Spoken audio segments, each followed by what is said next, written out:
After that, Rusev taking on, or rather, he just took on Jack Swagger. Anyway, after that, John Cena coming out, not Rusev, to call out AJ Styles. And I loved this segment. I thought this whole segment was really, really good. And John Cena, for as much shit as we give this guy from time to time, as the as the poop talker, and he's making all these unfunny jokes and all this dumb comedy, blah blah blah, he was on fucking point on this show. And that's been evident for years, but I will always see people complain, oh, for one thing, Cena's back, oh, it sucks, get over it, people. 2, he's one of the best mic workers in the company right now, if he hasn't been for years. I mean, again, this has been the case for a long time now, and we saw a lot in his feud with Kevin Owens last year, that when Cena is serious and he's in the zone, he's untouchable. No pun intended, oh, so you think I'm untouchable, or you think you're untouchable, the whole basic thugonomics thing. I guess no pun intended, but you know what I mean, though. When he's serious on the mic, he is fucking golden, as he was in this show. The only thing I didn't like about Cena's promo was the fact that he brought up how AJ Styles failed in the Rumble, and then he failed to win the championship twice.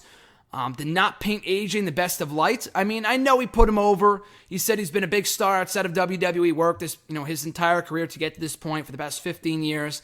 I get that. I understand that. But I just feel like he didn't really need to point out, and yeah, I don't think he buried AJ, but calling him a bust, I felt like was taking it a little bit too far. They should be painting this as a dream match, as Cena wanting this match to, and he was talking about it in that way when the segment first started.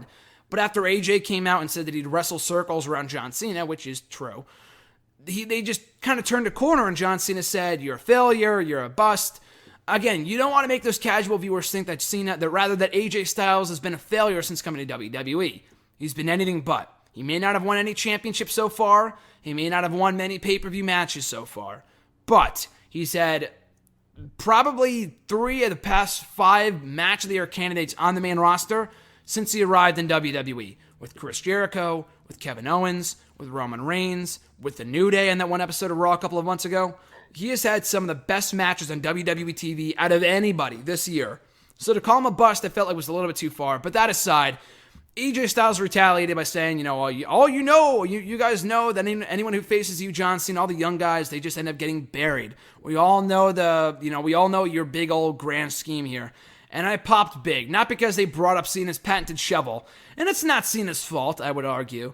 I would argue it's creative, always just kind of booking themselves into a corner with a lot of John Cena's feuds. He might lose the first match, like he did with Kevin Owens, but then he'll go on to win the next 2, and then win the feud. No one ever gets the better of John Cena in any feud. Not even the fucking Rock, who beat him clean at WrestleMania 28, only for John Cena to get his win back the very next year. I could only imagine what Daniel Bryan was thinking when he retired and John Cena could not get his win back over Daniel Bryan. And even Daniel Bryan has been beaten by John Cena. They had a match on Raw in 2012, and Cena beat him there as well. Don't ask me how I remember that, but anyway. Getting back to what I was saying, though, I thought other than that one line from Cena about Styles being a bust, I thought it was great. Styles' promo was really, really good. I'm glad they kind of kept them apart.